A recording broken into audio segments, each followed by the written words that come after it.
Let's get straight out to the news alert out of Pasco County tonight, where crews has spent the last 5 hours dealing with what they're calling a hazmat situation. Sky 10 flew over the scene in Holiday earlier this evening. Pasco Fire Rescue says the concern is over a container filled with a bleaching chemical which started producing gas. This is all going down on Lewis Avenue near alternate Highway 19, and it's the reason several families cannot go home tonight. Nightside's Angelina Salcido is there live right now for us. Now, Angie, it looks like crews will be out there for another few hours.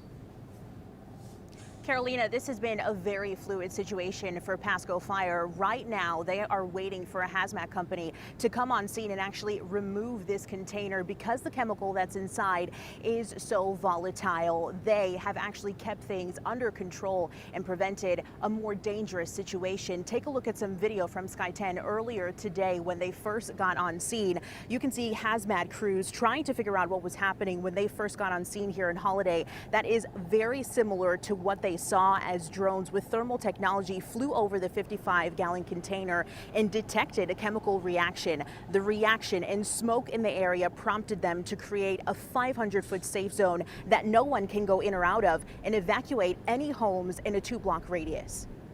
And you can actually see through the side of the container that there's a liquid in there. It appears to be somewhere between 3/4 and full inside this 55-gallon container. And you can actually see the thermals rolling on top of each other. So we know that there's a self-sustaining chemical reaction going on inside.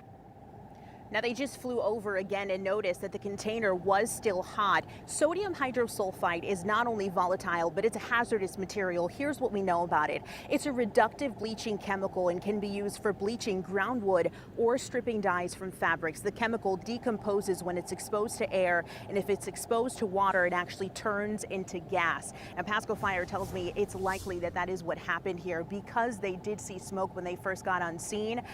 They say that they do not know how this container ended up being breached, but they can tell me that the chemical was not stored properly. Now, the families that have been evacuated will be evacuated until this chemical has been removed. Pasco Fire is still doing some research into the company that actually stored this chemical. They will be here well into the night, and we'll stay on top of this for you. Any updates that we get, we'll send to you via our 10 Tampa Bay app.